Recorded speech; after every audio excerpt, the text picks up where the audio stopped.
लेकिन जैसे जैसे सद्गुरु की कृपा होती है, व्यक्ति का अभ्यास होता है, मन की लगन होती है, शास्त्र का अवतरण होता है, वैसे वैसे कामना कहां नीचे बैठ गई ये पता ही नहीं लगता है और केवल अपने हृदय रूपी पात्र में निर्मल विचारों के जल में स्नान करता हुआ अपने जीवन को धन्य बनाता। बाहर के जल से तो स्नान करना ही चाहिए, लेकिन कल ये सुना हम सब लोगों ने न स्नाने न दाने न प्राणायाम परण च, केवल प्राणायाम के द्वारा, केवल दान के द्वारा, केवल स्नान के द्वारा आत्मसिद्धि नहीं होती। इसलिए मेधावी पुरुषो विद्वान ऊहा पोह विचक्षण अधिकार्य आत्मविद्यायाम मुक्त लक्षण लक्षिता। और उसके भीतर एक तर्क की शक्ति भी जगनी चाहिए। ऊहा पोह विचक्षणा, दो बातें, कहीं पर तर्क का निषेध भी है, क्योंकि परमात्मा के कुछ ऐसे भाव हैं जो तर्क के द्वारा सिद्ध ही नहीं होते। उस समय के लिए हमें और एक दूसरा आदेश शास्त्रों ने दिया, अचिंत्याः खलु ये भावा न तांस तर्केण योजयेत। जो अत्यंत अचिंत भाव है, जहां बुद्धि पहुंच ही नहीं पाती। और उपनिषद ने भी कहा कि कोई एक स्थिति ऐसी है, ब्रह्म विचार करते करते एक ऐसी उलझन मनुष्य के सामने आ सकती है कि जहां उसको उसका उत्तर मिले ही नहीं। और जहां उसको उत्तर न मिले वहां समझ लेना चाहिए कि बस जहां तक पहुंच सकते थे वहां तक पहुंच गए।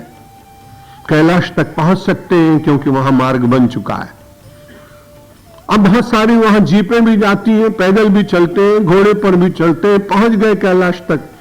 अब कैलाश के आगे भी कोई चोटी दिखाई पड़ी तो मान लेना चाहिए कि बस यहीं तक पहुंचने से अपने को आनंद मिल गया, मानसरोवर का दर्शन हो गया, शीतलता का अनुभव हो गया, कैलाश भगवान शंकर के दर्शन हो गए। अब यहां तक पहुंच गए तो उसके बाद कुछ और है, इसको जानने की आवश्यकता भी क्या है। इसलिए कहा यतोवा, जहां से कहा, जहां से मन बुद्धि और ये सब कुछ लौट आते हैं, वहां पहुंचते नहीं है। इसलिए वहां जहां नहीं पहुंच सके उसमें उलझने की आवश्यकता नहीं। मन वाणी और बुद्धि ये सब लौट आते हैं। इसको गोस्वामी तुलसीदास जी महाराज ने भी अपनी रामचरितमानस की चौपाइयों में कई स्थान पर कहा है, अस सब भांति अलौकिक करनी महिमा जा सुजाए नहीं बरनी। जिसकी महिमा का वर्णन करने में वाणी थक जाती है, बुद्धि पहुंच नहीं पाती, वे अचिंत्य भाव। और जो अचिंत्य भाव है उनके लिए शास्त्रकारों ने कहा मत उलझिए, चिंता मत करिए। अचिंत्याः खलु भावा न तांस तर्केण योजयेत। लेकिन तर्क को थोड़ा जागृत रखना चाहिए। संपूर्ण तर्क का निषेध नहीं है। इसलिए भगवान आदि शंकराचार्य कहते हैं ऊहापोह विचक्षणः। आध्यात्मिक चिंतन में थोड़ा उथल पुथल भी चलनी चाहिए। ऊहापोह का सीधा अर्थ है उथल पुथल। बार बार सोचे कि इसमें क्या है, ये कितने दिन तक मेरे साथ, अपनी शक्ति, इसकी सीमा कितनी है, जिस विचार को, जिस पदार्थ को मैं प्राप्त करना चाहता हूं इसकी सीमा कितनी है। इस सीमा को नापने के लिए वो बुद्धि का प्रयोग करेगा और जाएगा किसके पास, भावातीतम। संसार के जितने प्रभाव हैं उन प्रभावों से जो अतीत है, संसार में है लेकिन संसार के प्रभाव से अतीत है।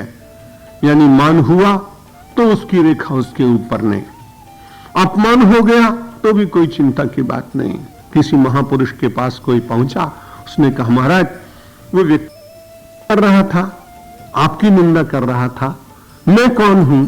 उसने कहा आप सहजानंद हैं या आप गोविंदानंद हैं या आप जो भी आनंद है, आपकी निंदा कर रहा था। तो उसने कहा वो तो बड़ा अच्छा आदमी, शरीरम यदि निंदन्ति, यदि वो शरीर की निंदा करता है तो मैं तो रोज शरीर की निंदा करता हूं अपने प्रवचनों में कि भाई ये मिट जाने वाला है, ये नष्ट हो जाने वाला है। और शरीरम यदि निंदन्ति निंदन्ति स्वयं वही, यदि वो शरीर की निंदा करता है तो वही शरीर उसको भी मिला हुआ है, इसलिए वह अपनी ही निंदा करता है। और शरीरम यदि निंदन्ति सहाया ते मम आत्मानम यदि निंदन्ति निंदन्ति स्वयं वही।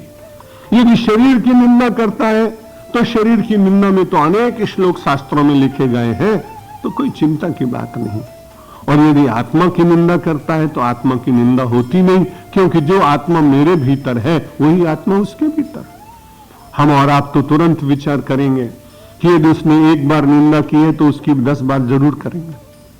यदि उसने मुझे एक बार अपशब्द कहा है तो अवसर प्राप्त करके कहीं ऐसा मौका मिलेगा तो 10 अपशब्द जरूर उसको सुना देंगे। लेकिन यहां ब्रह्मविद गुरु की वंदना करते हुए शास्त्रकारों ने कहा, ये जागतिक प्रभावों से अपने को दूर अनुभव करने वाला वो व्यक्ति भावातीतम, त्रिगुण रहितम, सत्व में, रज में और तम में, ये कई बार जीवन में तो आते ही आते हैं, लेकिन उनके राहित्य को प्राप्त करने का वो यत्न करता है, इसलिए श्रेष्ठ होता है। भावातीतम त्रिगुण रहितम सद्गुरुम तम नमामि।